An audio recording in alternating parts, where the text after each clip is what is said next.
Wassalatu wassalamu ala Rasulillah wa ala alihi wa ashabihi wa mawalah. Wa asyhadu an la ilaha illallah wa asyhadu anna Muhammadan abduhu wa rasuluhu alladzi la nabiyya wa la rasula ba'da, amma ba'd. Puji syukur kita panjatkan hadirat Allah Subhanahu wa taala yang masih memberikan kepada kita kenikmatan, baik nikmat yang paling besar kita rasakan, nikmat iman, nikmat Islam, juga nikmat sehat, sehingga pada kesempatan sore kali ini kita bisa sama-sama bermuajahah tatap muka lewat aplikasi Zoom. Mudah-mudahan kajian kita pada sore hari ini bernilai ibadah dan mendapatkan manfaat untuk kita semua. Baik, pada kesempatan kali ini kita akan mengkaji sebuah kitab, yaitu kitab At-Tashil li Ulumi Tanzil, yang insya Allah akan dibedah, akan dipimpin oleh Ustaz kita, Al-Ustaz Muhammad Atim LC. Untuk waktu, langsung saja saya persilahkan kepada beliau untuk membahas kitab ini. Waktu dan tempat dipersilahkan. Bismillahirrahmanirrahim. Alhamdulillah wassalatu wassalamu ala Rasulillah wa ala alihi wa ashabihi wa mawalah. Alhamdulillah, ikhwah sekalian, kita kembali berjumpa dalam kajian rutin mengkaji kitab-kitab ilmu-ilmu syar'i ya, yang telah ditulis oleh para ulama. Di kesempatan kali ini insya Allah kita akan sama-sama mengkaji ilmu tafsir, yaitu dari kitab At-Tashil li Ulumi Tanzil. Ini adalah kitab yang cukup bagus, dari kitab-kitab yang ringkas, tapi beliau berusaha mengumpulkan ya dari berbagai bidang ilmu, dan supaya kita lebih paham tentang ilmu tafsir ini, ya maka kita mengkaji terlebih dahulu muqaddimah ya yang dituliskan oleh beliau ya, oleh Ibnu Juzai ya Al-Kalbi di dalam muqaddimahnya, dan ini yang disebut dengan ilmu usul tafsir ya. Jadi ilmu usul tafsir itu adalah yang ditulis oleh para ulama tafsir ya di dalam muqaddimah kitab mereka ya. Di mana kelebihan dari Ibnu Juzai ini dalam karya-karyanya itu sangat sistematis, susunan-susunannya yang sangat menakjubkan ya, sangat rapi. Di mana beliau, karya beliau yang lain misalnya dalam bidang fikih, dalam mazhab Maliki ya, beliau menulis kitab Al-Qawanin Al-Fiqhiyah, itu sangat sistematis sekali ya. Dalam bidang usul fikih juga ya, Taqribul Usul ya kitab beliau, dan juga kitab-kitab yang lainnya. Dan kitab ini saya jadikan panduan untuk pembelajaran, karena di Timur Tengah khususnya yang saya tahu di Mauritania itu dijadikan sebagai panduan ya, kurikulum ya di dalam pembelajaran tafsir ya, kitab ini. Dalam muqaddimah ini beliau mengemukakan, artinya ini muqaddimah ilmu ya, sehingga bisa disebut sebagai ilmu usul tafsir. Karena muqaddimah itu kan ada dua ya, ada muqaddimatul kitab, ada muqaddimatul ilmi ya. Kalau muqaddimah kitab itu kalau dalam bahasa kita disebut sebagai kata pengantar ya, lahirnya kitab ya yang dituliskan. Sedangkan muqaddimah ilmu berisi dasar-dasar, kaidah-kaidah yang diperlukan ketika sebelum masuk ke dalam ilmu. Dalam muqaddimah ilmu yang ditulis oleh Ibnu Juzai ini berisi dua muqaddimah. Muqaddimah pertama tentang usul tafsir yang berisi 12 bab, yaitu hal-hal yang penting yang harus diketahui terlebih dahulu dalam ilmu tafsir ini. Ya, sebetulnya ada kaitan juga dengan ilmu ulumul Quran, ya. Jadi dari ulumul Quran itu dipilih bab-bab yang sangat diperlukan kaitannya dengan tafsir. Sedangkan mukadimah yang kedua itu beliau menuliskan kata-kata yang populer yang sering muncul di dalam Al-Qur'an. Ya, beliau kumpulkan, beliau tuliskan kasoro dauruhu, ya, yang sering muncul di dalam Al-Qur'an. Nah, ini sebetulnya masuk kategori ilmu gharibil Qur'an, ya. Baik, kita lihat ya kitabnya, dan insya Allah dalam pembahasan ini kita melanjutkan sebetulnya dari pembahasan yang sudah kita bahas, yaitu masih di bab yang pertama, ya, al-babul awal, tentang fi nuzulil Quran, ya, tentang turunnya Al-Quran wa jam'ihi dan pengumpulannya fil mushaf, di dalam mushaf, ya. Lalu bagaimana mushaf itu kemudian diberikan titik, syakal, ya, dan sebagainya. Kita baca terlebih dahulu. Mungkin di sini ada yang siap membaca, ya. Ada Ustadz Bais.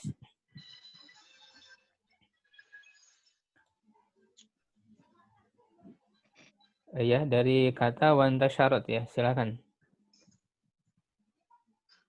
Bismillah. Ya. Bismillah. Ada suaranya, Zad? Iya, ada. Oh, iya. Bismillah. Wantasyarat fi khilali dzalika suhufun kutibat fil afaqi anis sahabati wa kana bainaha ikhtilafun fa asyara Hudzaifah binul Yamani ala Utsmana bin Affana radhiyallahu anhuma fajama'an nasa ala mushafin wahidin khifatan min ikhtilafihim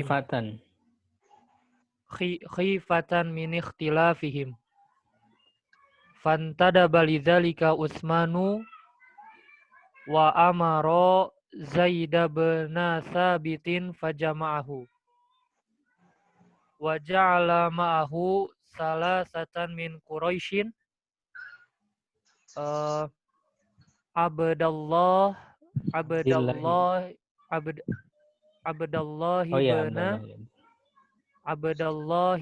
Zubair bin al-Awwami wa Abdurrahman bin al-Harits bin Hishamin wa Sa'id bin al-As bin Umayyah wa qala lahum idza ikhtalaftum fi syai'in faj'aluhu bilughati Quraisyin wa ja'alul mushaf alladzi kana inda Hafsata imaman wa ja'alu al-mushaf alladzi kana inda Hafsata imaman fi hadzal jam'il akhiri. Wa kana Utsmanu radhiyallahu anhum yata'ahaduhum wa yusyarikuhum fi dzalika.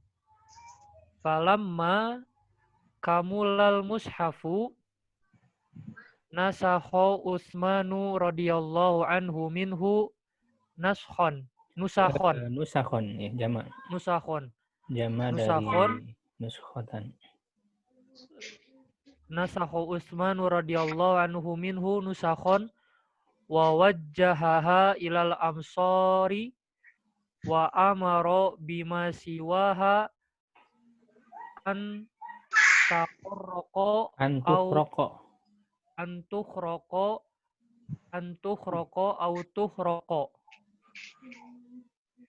yurwa bilha'i wal kho'i al mankutoti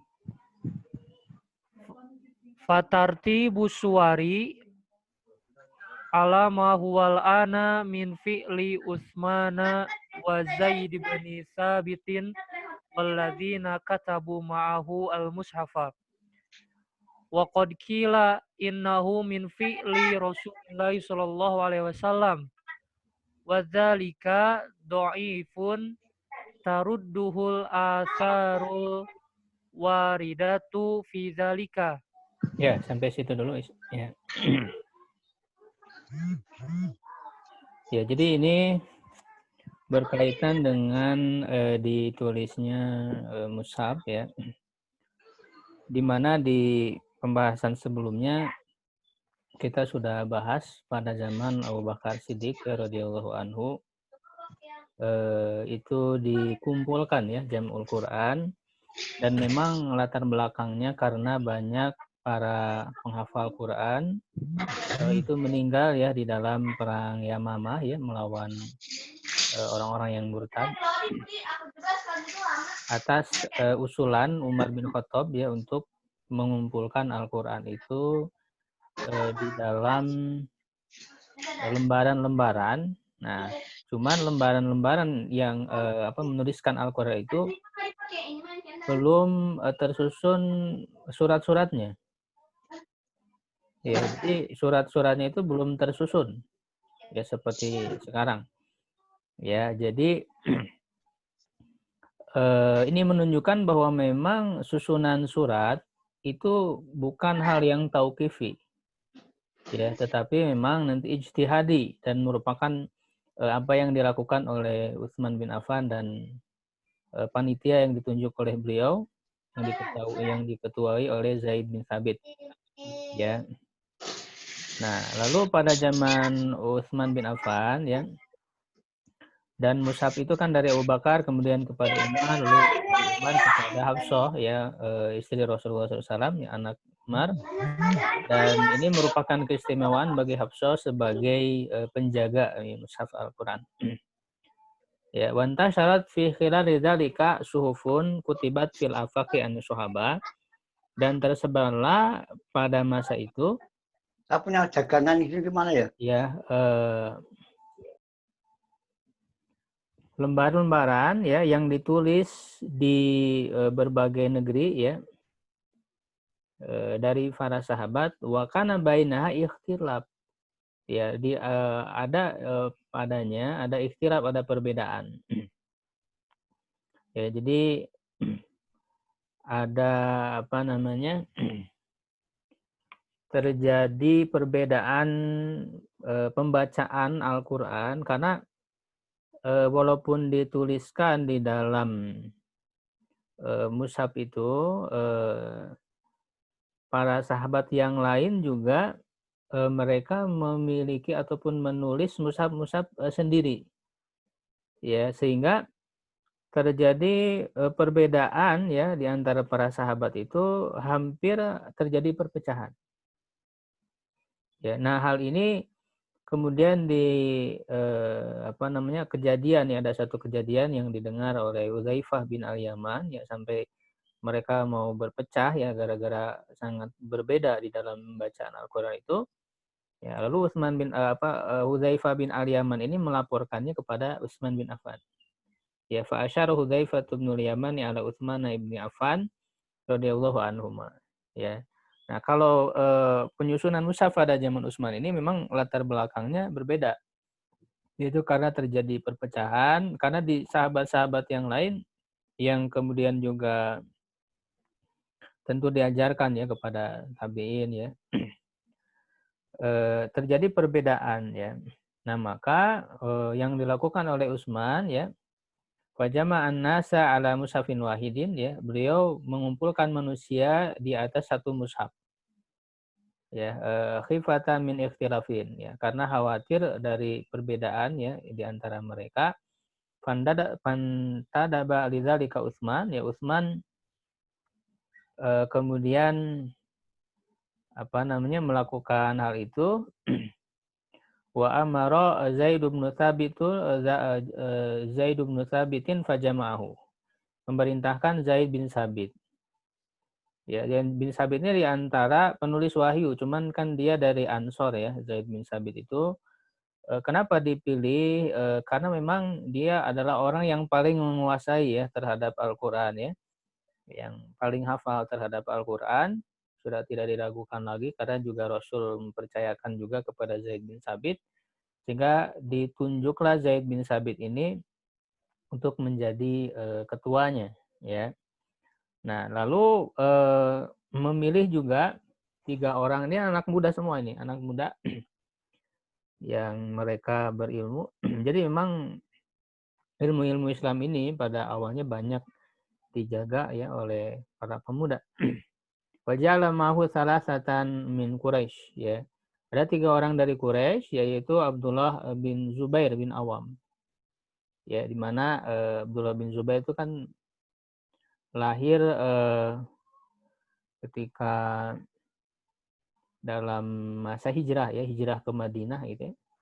Di Madinah, lahirnya di Madinah ya. Abdullah bin Zubair ya, bin Awam itu.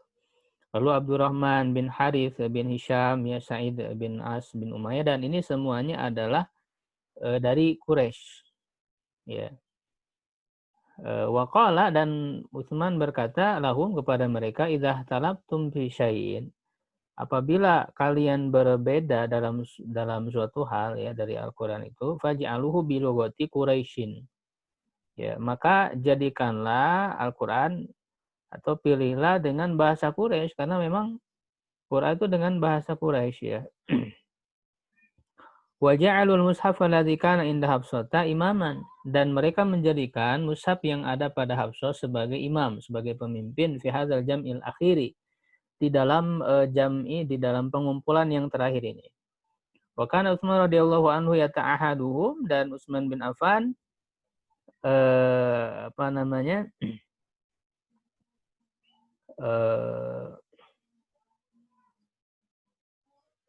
sangat ta'ahud itu memperhatikan mereka ya, sangat memantau ya, memperhatikan mereka dan juga ikut serta dalam hal itu. Ya, jadi tidak diperintah lalu kemudian tidak memperhatikan, tidak ya, karena ini adalah amalan yang paling besar, bahkan bisa dikatakan karya terbesar yang dilakukan oleh Utsman bin Affan adalah Jam'ul Mushaf ini ya. Gitu. Dalam rangka menjaga keaslian Al-Qur'an itu. Falamma kamulal mushafu, ketika mushaf itu telah sempurna, nasakha Utsman radhiyallahu anhu. Ya, Utsman radhiyallahu anhu menyalin ya mushaf itu nusakhan beberapa naskah ya, beberapa mushaf, bahwa jaha ilal amsari ya, dan mengirimkannya ke berbagai negeri, wa amaro bima siwahu antukhraqa, dan memerintahkan dengan selainnya. Nah, ini karena tujuannya adalah menyatukan umat, maka mushaf-mushaf yang lain ya, yang ada ya selain daripada mushaf yang dituliskan atas perintah Utsman ini ya, semuanya itu antukhraqa au tukhraqa. Nah, ini ada dengan ha, ada dengan kha. Ya, kalau dengan kha artinya dirobek. Ya, artinya mushaf-mushaf selain dari Utsman itu dirobek. Ya, disobek, dihancurkan. Au tukhraqa kalau pakai ha maknanya dibakar. Ya, jadi ini dengan 2 riwayat, yurwa bil ha'i wal kha'il manqutati. Ya, diriwayatkan dengan huruf ha dan dengan huruf kha yang bertitik. Ya, dan kedua-duanya maknanya ya dekat, tujuannya sama ya, intinya adalah menghancurkan, menghilangkan yang lain supaya tidak terjadi perpecahan ya, baik itu dirobek ataupun dibakar. Nah, kesimpulannya fatartibus suwari ala ma huwal an, maka susunan surat-surat yang ada sekarang min fi'li Utsmana wa Zaid bin Tsabit. Ya, merupakan yang dilakukan oleh Utsman dan Zaid bin Tsabit, walladzina katabu ma'ahul mushaf, dan orang-orang yang bersamanya yang menulis mushaf. Wa qad qila innahu min fi'li Rasulillah, ada juga yang mengatakan itu termasuk perbuatan yang dilakukan oleh Rasulullah SAW, wa dzalika dhaif. Tapi hal itu lemah, wa tarudduhu al-atharul warida fi dzalika ya. Hal itu disanggah ya, ditentang oleh asar-asar ya yang datang dalam hal itu. Ya, jadi yang disusun oleh Utsman bin Affan ya dengan para sahabat yang ditunjuk oleh beliau itu adalah menyusunkan surat-suratnya seperti yang kita baca sekarang sampai hari ini. Ya, jadi susunannya dari Al-Fatihah, terus Al-Baqarah, Ali Imran, An-Nisa dan seterusnya itu adalah yang dilakukan oleh Utsman bin Affan. Di antara riwayat yang menjelaskannya misalnya kenapa meletakkan surat At-Taubah ya setelah Al-Anfal. Ya kan? Dan itu karena memang ada kemiripan tema di situ. Ya, dan juga tidak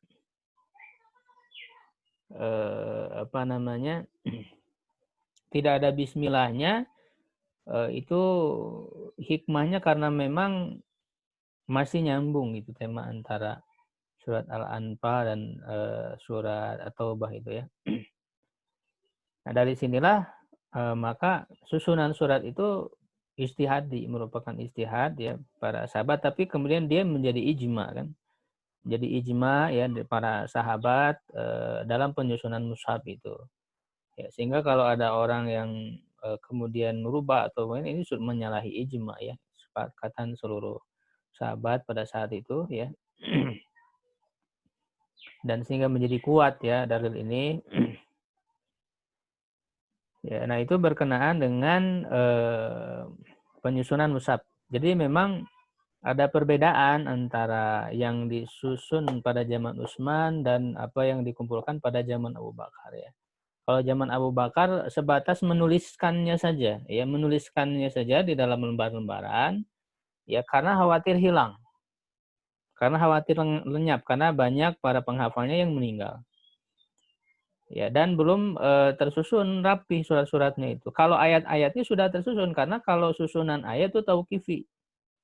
Ya, setiap kali ayat itu turun ya kepada Rasulullah, lalu Rasulullah memerintahkan kepada para penulis wahyu menempatkan ayat ini di tempat tertentu. Ya, tempatkan ayat ini setelah ayat ini, ya sebelum ayat ini gitu. Jadi kalau susunan ayatnya itu tauqifi. Ya, berbeda dengan susunan surat. Ya, begitu.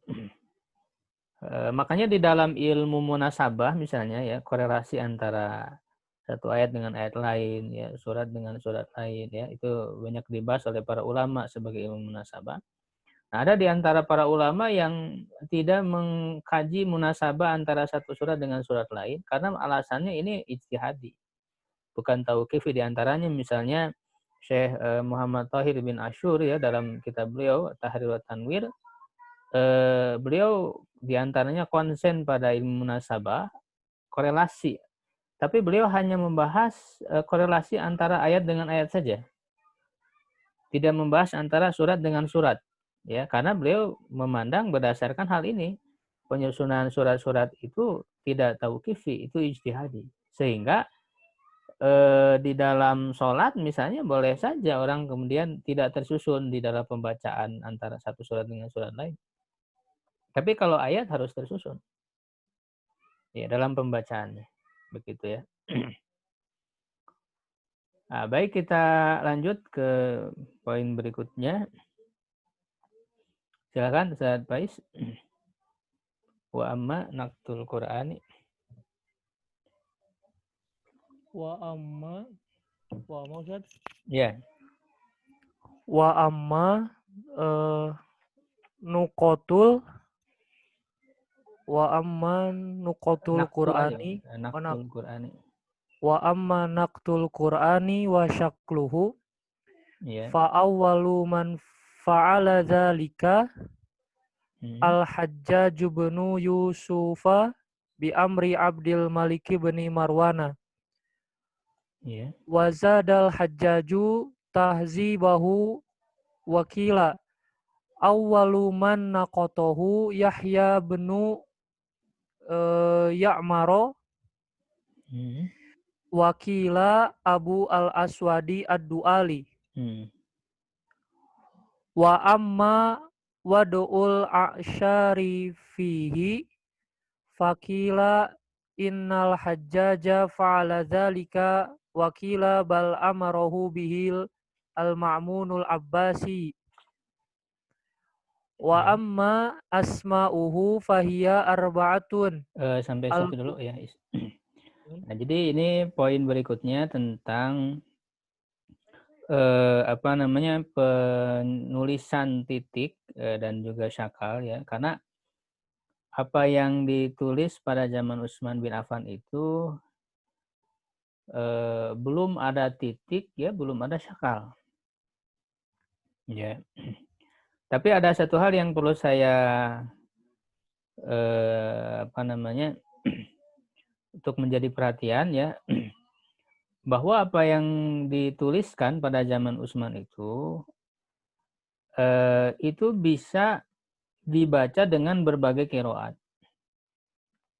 Ya, jadi kalau dalam masalah qiraat perbedaan ya, dan itu juga dengan riwayat ya yang sampai kepada Rasulullah SAW, di mana itu juga karena memang sesuai dengan landasan sabda Rasul bahwa Al-Quran itu turun ala sab'ati ahrufin ya, diturunkan dengan 7 huruf. Huruf di situ maksudnya bentuk ya, 7 bentuk penurunan. Itu para ulama berbeda pendapat tentang makna 7 bentuk itu ya. Di antara yang paling kuat misalnya maksudnya adalah perbedaan dari segi pengirobannya, dari segi tadkir, taknisnya ya, mufrad, musanna, jama dan sebagainya. Nah, itu perbedaan-perbedaan itu ya ada di dalam qiraat-qiraat yang berbeda. Ya. Nah, jadi apa yang ditulis ya di dalam mushaf pada zaman Utsman itu bisa dibaca dengan berbagai qiraat. Ya, jadi bukan menghilangkan qiraat-qiraat yang berbeda lalu menyatukannya dengan satu qiraat, tidak. Kalau seperti itu tidak mungkin ada sekarang kemudian ilmu qiraat ya, yang perbedaan-perbedaan qiraat itu tidak mungkin ada kalau memang mushaf itu hanya bisa dibaca oleh satu qiraat. Nah, jadi yang ditulis oleh Utsman bin Affan adalah bisa dibaca dengan berbagai qiraat. Ya, dengan tidak adanya titik, tidak adanya syakal. Ya, dan juga ada kekhasan ya tertentu dalam penulisannya itu yang berbeda dengan penulisan bahasa Arab biasa. Imla al-Arabi ya, yang biasa itu ada perbedaan. Ya, misalnya menuliskan kata kalimat yang biasa ya dalam imla Arab, bahasa Arab biasa itu kan dengan ta marbutoh, tetapi ini menggunakan ta maftuhah. Ya, sebenarnya di dalam Muqaddimah Al-Jazariyah juga disebutkan ya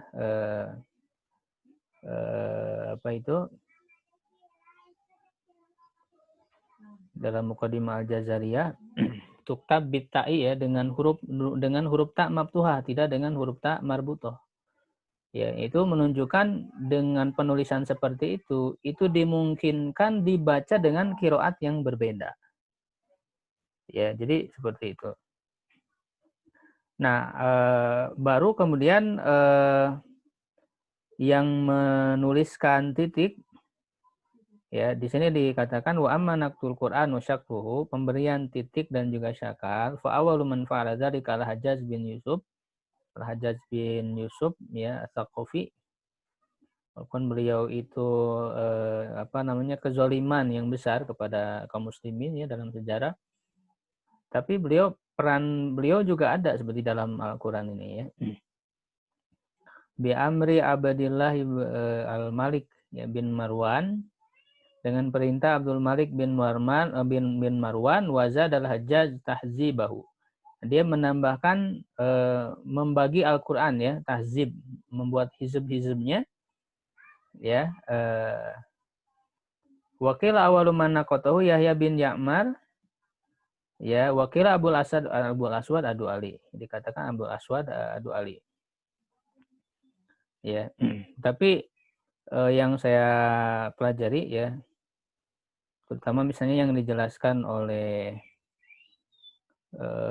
Syekh Aiman Suwaid ya, yang ketika beliau mensyarah Muqaddimah Al-Jazariyah itu, beliau mengatakan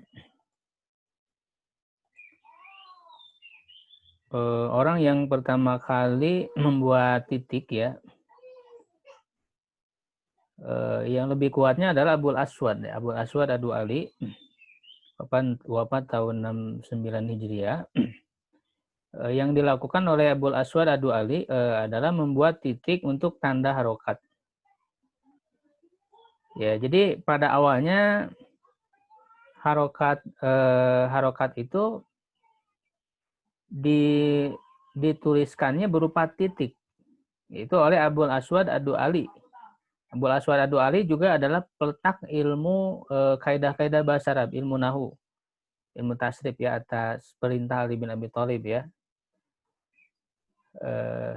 Beliau membuat titik untuk tanda harokat, titik di atas huruf fathah, titik di atas untuk di atas huruf untuk fathah, ya. Gitu. Jadi dari huruf lalu dituliskan titik di atasnya itu menunjukkan fathah. Kalau titik di bawah itu di bawah huruf untuk kasroh, ya, ditulis titik di bawah itu menunjukkan kasroh. Dan titik di depan, ya, titik di depan huruf itu untuk domah. Ya, nah itu yang dilakukan oleh Abul Aswad Ad-Du'ali. Lalu kemudian Nasr bin Asim Al-Laitsi wafat tahun 90 Hijriah. Apa yang dilakukan oleh beliau? Ya, beliau menyusun 29 huruf hijaiyah sesuai dengan kemiripannya. Nah, kalau ini beliau membuat titik-titik pada huruf-huruf. Karena sebelumnya huruf-huruf itu tidak ada titiknya. Misalnya yang mirip antara huruf ba, huruf ta, huruf sa, huruf nun itu kan sulit untuk membedakannya. Tidak ada titiknya dulu itu. Begitu juga antara jim, ha, kho kan gitu. Ya, tidak ada titiknya, mirip. Nah, yang ini yang pertama kali membuat titik pada huruf-huruf itu adalah Nasr bin Asim Al-Laitsi. Ya. Beliau menyusunkan huruf-huruf hijaiyah itu disusun oleh beliau berdasarkan dengan kemiripan. Yang mirip beliau susun. Makanya setelah alif, ba, ta, sa itu yang mirip. Lalu jim, ha, ho itu mirip. Dal, za, ya, ro, za itu yang mirip disusunkan oleh beliau. Ya, nah lalu memberinya titik untuk membedakan di antara huruf yang sama bentuknya tersebut. Ya, huruf ba beliau beri titik 1 di bawah, huruf ta beliau beri titik 2 di atas, huruf ta ya 3 titik ya di atasnya. Ini yang dilakukan oleh Nasr bin Asim Al-Laitsi. Ya, lalu ada lagi Khalid bin Ahmad Al-Farahidi. Ini juga ahli nahu ya. Jadi memang ahli-ahli di dalam ilmu bahasa Arab pada masa awal-awal, mereka juga sangat besar peran mereka di dalam ilmu Al-Quran ini ya. Yaitu yang dilakukan oleh Khalid bin Ahmad Al-Farahidi wafat tahun 175 Hijriah, membuat huruf hamzah ya diambil dari huruf ain karena dekatnya makhrajnya. Jadi dulu itu belum ada huruf hamzah ya. Nah, huruf hamzah itu yang bentuknya seperti itu ya, itu ternyata oleh beliau diambil dari huruf ain. Dari huruf ain ya, karena dekatnya makhraj huruf keduanya. Ya, makhraj huruf keduanya dekat ya dan membuat syakal.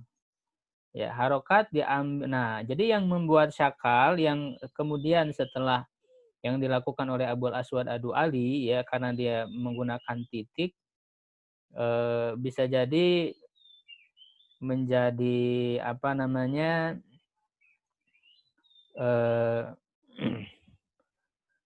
terjadi kesamaran mungkin apakah titik harokat ataukah titik huruf gitu ya. Nah, maka dibuat kembali oleh Khalid bin Ahmad ini ya yaitu dengan cara harokat diambil dari bentuk huruf mad. Ya, beliau membuat harokat fathah dari huruf alif. Ya, harokat fathah dari huruf alif. lalu kasro dari huruf ya, ya, dan domah dari huruf waw. Makanya bentuk domah itu kan seperti waw. Ya, nah itu para ulama yang sebetulnya yang pertama kali membuat titik, ya, dan juga membuat syakal, ya. Nah, sedangkan yang membuat hizab-hizab tadi itu, ya, memang misalnya yang membuat pembagian kepada itu banyak ya macam-macamnya. Hizabnya itu ada yang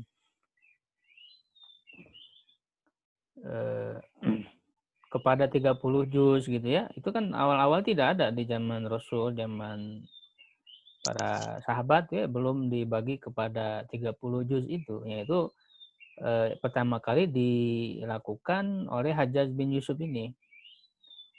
Ya, kalau memang tujuannya untuk memudahkan di dalam menghafal itu boleh-boleh saja.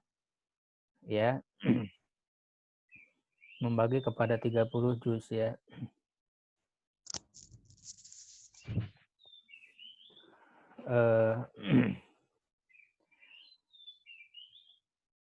Ya, kemudian wa amma wadul a'syar fihi faqila innal hajjaj wa ala dzalika, ya, membuat a'syar jama dari usyrun, yaitu setiap 10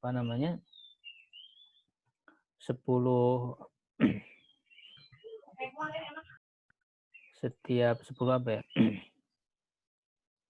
Ini sebetulnya termasuk ini juga, termasuk pembagian ya.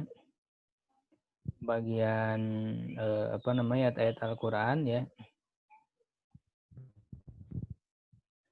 Saya pernah menuliskannya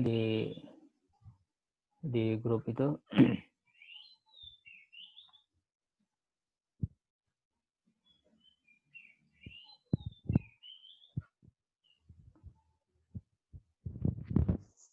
Setiap 10 ya, Asyar itu kalau tidak salah setiap 10 ayat ya, kalau tidak salah itu. Maka ditulislah huruf ain. Jadi huruf ain itu sebagai simbol dari usrun, jadi 10 ya. Lalu ada setiap 5 ayat ya, khomsun gitu ya. Jadi intinya dia melakukan pembagian-pembagian terhadap Al-Quran ini. Ya. Begitu. Itu tahzib ya, disebutnya tahzib. Kalau yang diceritakan kepada kita ya tentang biasa bagaimana seperti yang diriwayatkan oleh Abdurrahman As-Sulami ya kepada para sahabat tentang bagaimana kalian itu kaifa tahzibun Al-Quran, bagaimana kalian membagi Al-Quran. Nah, mereka menjawab biasa ya, yang mereka lakukan itu membagi Al-Quran itu kepada 7, dibagi 7. Ya. Dan itu merupakan wirid yang biasa mereka lakukan. Jadi setiap 7 hari mereka menghotamkan Al-Quran. Ya, pembagiannya itu kan di antara riwayat misalnya mengatakan salasun, yaitu bilangannya itu hari pertama salasun, kemudian khomsun, sab'un, tis'un, ihda asyro, lalu salasa asyro, dan yang terakhir ada hizbun mufassal. Salasun itu berarti jumlah surat ya, selain Al-Fatihah itu Al-Baqarah, Al-Imran, An-Nisa. Di hari pertama ya sampai An-Nisa. Lalu kemudian di hari keduanya khomsun, artinya 5 surat berikutnya, lalu hari ketiga 7 surat berikutnya. Ya, hari keempat 9 ya. Hari kelima 11, hari keenam 13 surat, dan yang hari ketujuhnya adalah Hizbul Mufassal dari surat Qaf sampai An-Nas.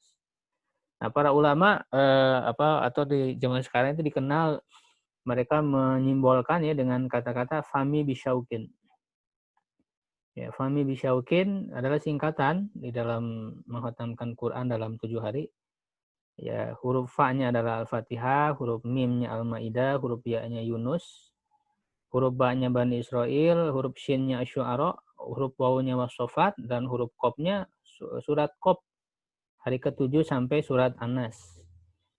Ya, dan ini biasa dilakukan oleh para sahabat. Dalam Sahih Bukhari juga disebutkan membaca Al-Qur'an fi sab'in, ya, di dalam 7 hari ya. Jadi memang di awal-awal mereka membagi Al-Qur'an itu dalam rangka untuk membaca dan patokannya kepada surat-surat. Kenapa? Agar menjadi utuh di dalam melakukan tadaburnya. Karena ketika satu surat selesai, artinya tema yang dibahas itu ya utuh gitu. Berbeda kalau kita membacanya per juz. Biasanya kalau juz itu terpotong dalam satu surat itu kadang tidak selesai gitu kan. Ya, nah ini akan mengurangi kesempurnaan di dalam tadabbur itu. Ya, makanya kalau kita membacanya di dalam sholat, ya jangan patokannya kepada juz. Ya, tetapi kepada surat. Selesaikan. Kalau misalnya selesai juz itu tinggal beberapa ayat lagi untuk selesai surat, ya diselesaikan gitu. Ya, agar tadabburnya itu menjadi utuh dalam satu surat karena masih ada tema-tema yang nyambung di dalam surat. Ini menunjukkan bahwa memang membaca Al-Qur'an itu harus disertai penghayatan terhadap makna gitu. Ya, itulah kemudian juga yang lahirnya ada misalnya dalam waqaf gitu ya.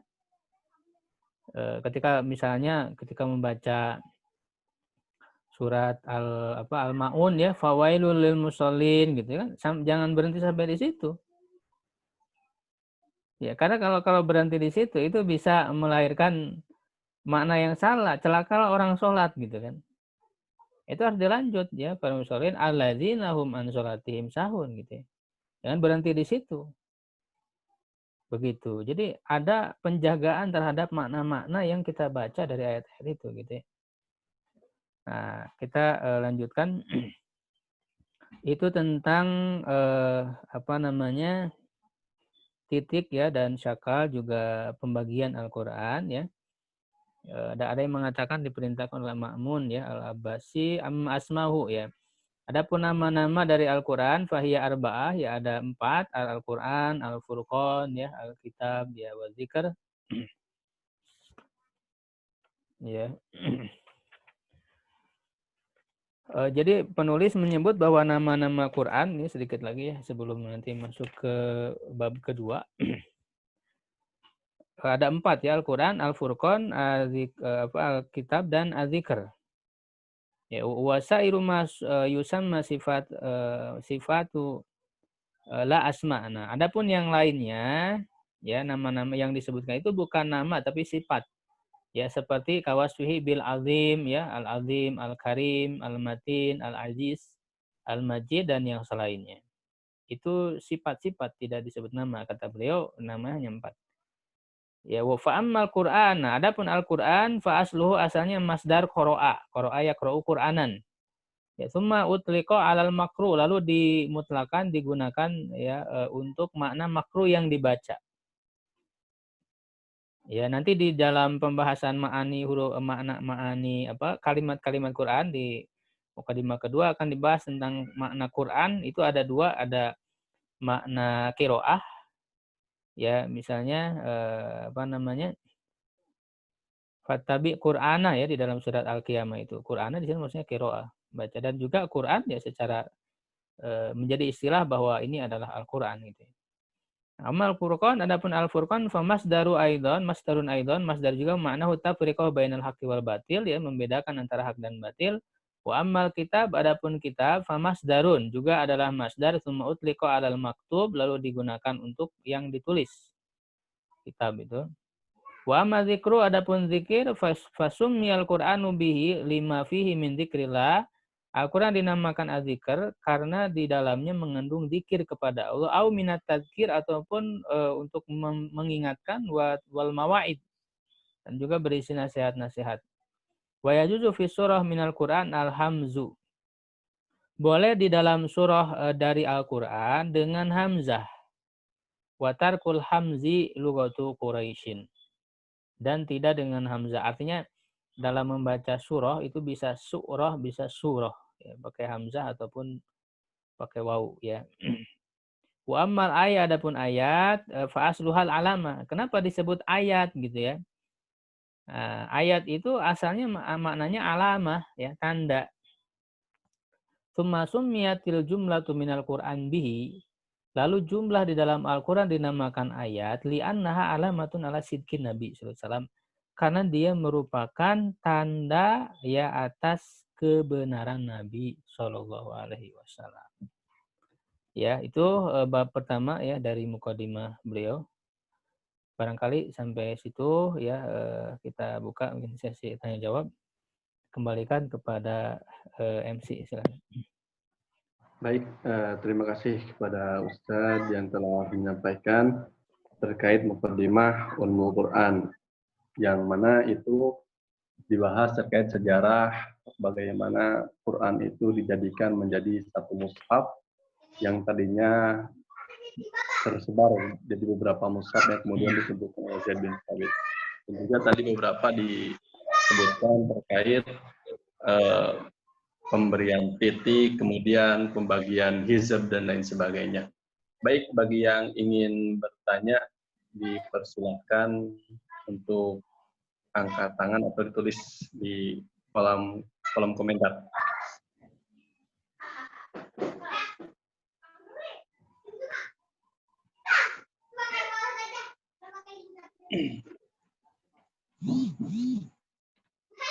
Kemudian apabila ada yang kurang jelas ya, atau ada yang perlu di istifsar atau tambahan atau yang ditanyakan, dipersilakan untuk ditanyakan. Ustaz. Iya, silakan Pak Imron. Aslinya berarti Al-Quran dulu turun pertama kali nggak ada titik, nggak ada ngeblong aja kosong, nggak ada perbedaan ya. Iya, Pak. Itu nggak ada perbedaan semua gitu. Karena dia orang Arab, dia bisa baca gitu, Ustaz. Atau gimana, Ustaz? Ya kalau pembacaan mah sama, Pak. Pembacaan Ya. itu terjaga ya. Makanya ada ilmu qiraat itu adalah menjaga bacaan-bacaan Al-Qur'an. Oh. Ya, sedangkan tulisan memang sejak zaman dulu di zaman Rasulullah para sahabat tuh belum ada ya, belum ada titik, sakal seperti itu. Tapi kalau dibaca ya benar gitu dan kalau dibaca. Oh. Gitu. Walaupun nggak ada perbedaan, nggak ada perbedaan gimana Ustaz?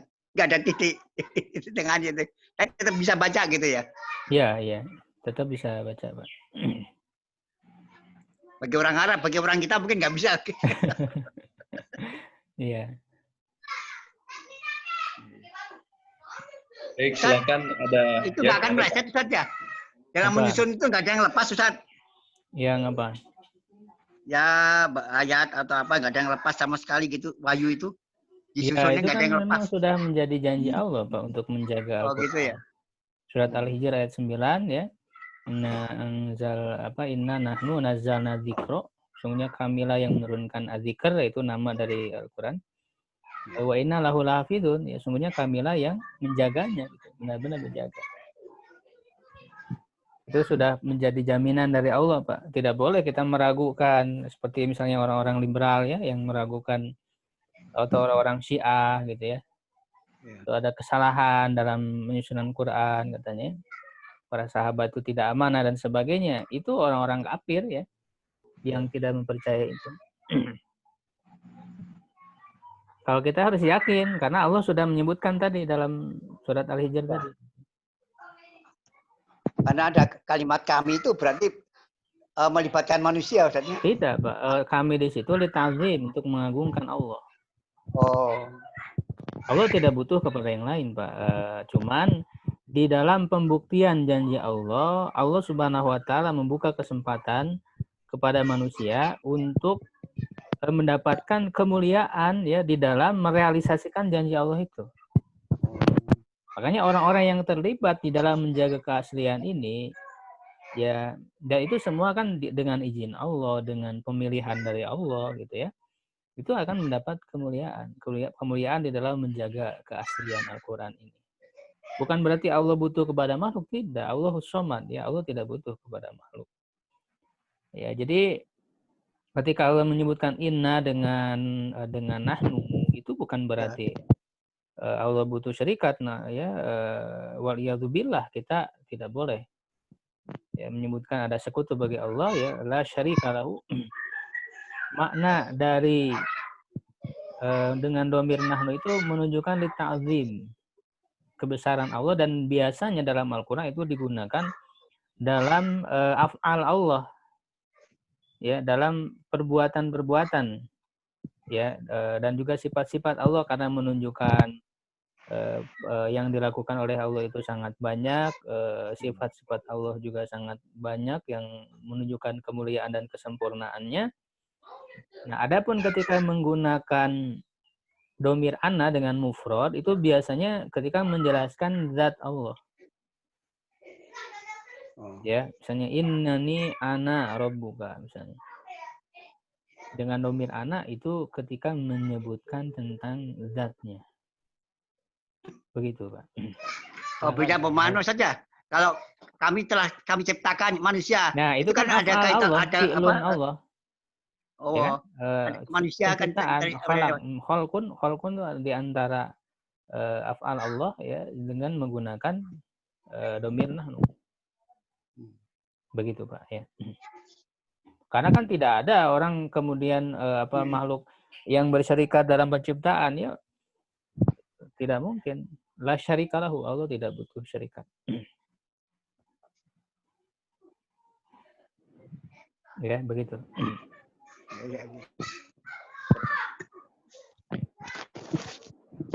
Silakan yang lain kalau ada yang bertanya.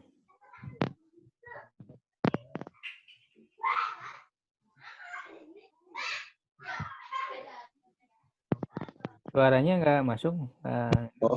Iya. Ada, Ustaz? Iya, ada. Nah, ada pertanyaan dari Anjas Asmara di kolom komentar. Jadi ada statement-statement orang-orang liberal yang mengatakan bahwa Al-Quran itu disusun oleh Abu Bakar As-Siddiq dan kemudian disempurnakan pada bahasan saat ini. Nah, terus pertanyaannya bagaimana untuk mengcover atau mengcounter ucapan-ucapan statement-statement mereka itu seperti itu? Ya, dijelaskan saja sejarah tadi yang sebenarnya bagaimana. Ya, dan biasanya mereka berusaha untuk mengotak-atik sejarah gitu ya. Memasukkan ya sejarah, merubah sejarah. Kita jelaskan ya sejarah yang sebenarnya seperti apa. Ya, di antaranya seperti yang dijelaskan tadi ya di dalam kitab ini, bagaimana sejarah pengumpulan Al-Quran itu ya, lalu penyusunan Al-Quran itu. Begitu. Saya kira kalau memang sudah benar sejarah ini disampaikan secara benar ya, kalau orang membuka pikiran mereka ya secara jernih, hati mereka siap untuk menerima kebenaran, insya Allah mereka akan menerima. Nah, kecuali orang yang memang sudah tertutup, hatinya sudah tertutup, ya kan, tidak bisa menerima kebenaran yang sudah jelas itu.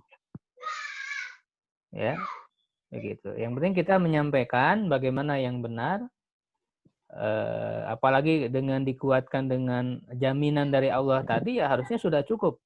Bagi orang beriman itu, kalau Allah menyebut misalnya inna nahnu nazzalna dzikra wa inna lahu hafizun, tanpa dibuktikan pun itu sudah cukup bagi orang beriman itu.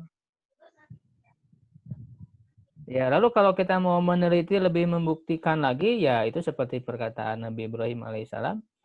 Hari ini kaifatuhil mauta, ya, qala awalam tu'min, qala bala walakin liyatma'inna qalbi. Ya, perlihatkan kepadaku bagaimana kau itu menghidupkan yang mati. Kata Allah, bukankah kamu itu beriman? Nah, jadi kalau beriman sebenarnya cukup dengan ketika Allah menyebutkan dalam ayat itu sudah cukup. Tetapi Ibrahim ingin lebih meneliti, untuk apa tujuannya? Lihat ma'inna qalbi, untuk lebih tentram lagi, lebih kuat lagi imannya. Ya, maka disitulah dilakukan pembuktian. Jadi ketika kita mempelajari bukti-bukti kebenaran ya dalam Al-Quran, dalam sejarah penyusunan Quran, bukan berarti kita kosong dari keyakinan terhadap itu. Kita kan semuanya orang beriman, artinya sudah beriman, sudah pasti percaya. Cuman kita lebih meneliti, lebih mempelajarinya, tujuannya meningkatkan keimanan. Ya, bukan malah ketika orang belajar malah kemudian keyakinannya jadi ragu, itu salah sekali. Begitu ya. Makanya penting dikaji ini ilmu Quran, ilmu usul tafsir ini, ilmu tafsir ketika orang-orang liberal yang sebetulnya mereka menyambung lisan-lisan para orientalis ya untuk membuat kekacauan di dalam pemahaman terhadap Al-Quran ini ya, gitu. Silakan kalau masih ada yang lain. Terakhir saat ini dari Anas tadi. Anak pernah baca ya kalau nggak salah di usul fit tafsir karangan Syekh Al-Utsaimin bahwa Al-Quran itu memang dikumpulkan pada zaman Abu Bakar As-Siddiq, sementara dijadikan satu mushaf itu pada masa Utsman. Nah, itu bagaimana? Ya tadi sudah dijelaskan. Pertanyaannya itu pertanyaan yang tadi yang seperti itu. Yang ditanyakan apanya? Ya, jadi Al-Quran itu memang dikumpulkan pada masa Abu Bakar kan seperti itu. Kemudian dijadikan satu mushaf itu pada masa Utsman, itu kan seperti itu. Iya. Ya memang jadi betul.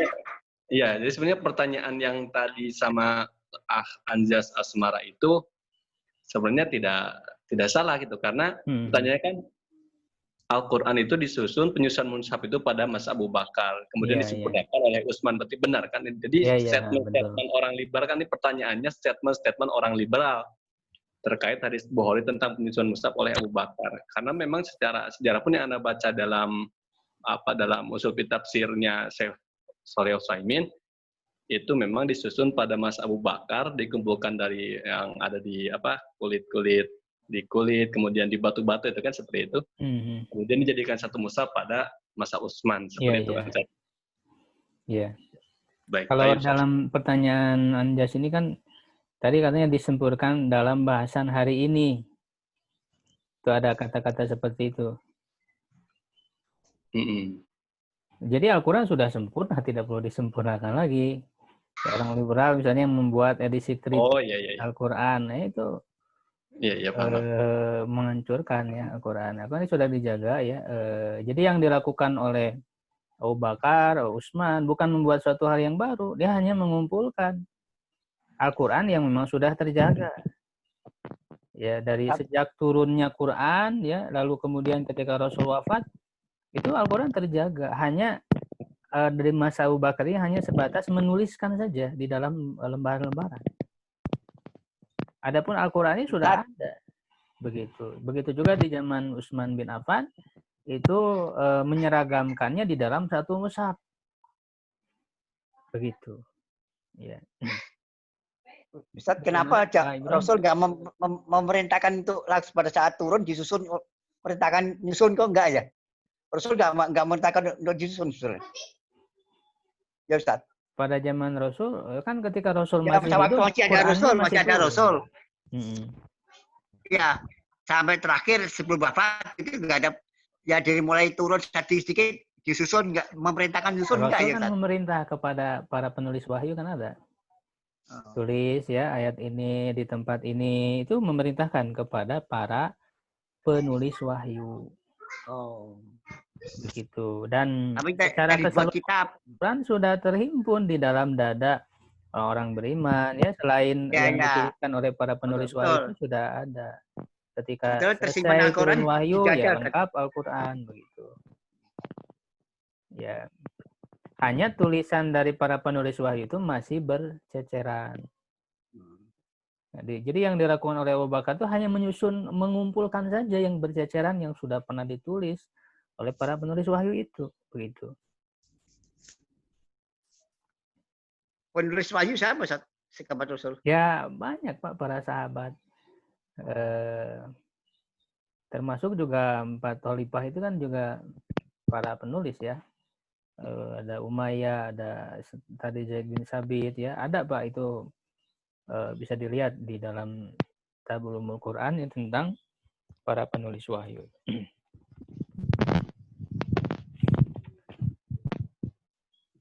Karena Al-Quran disimpan di dada, Ustaznya sebetulnya. Ada di dada sebetulnya.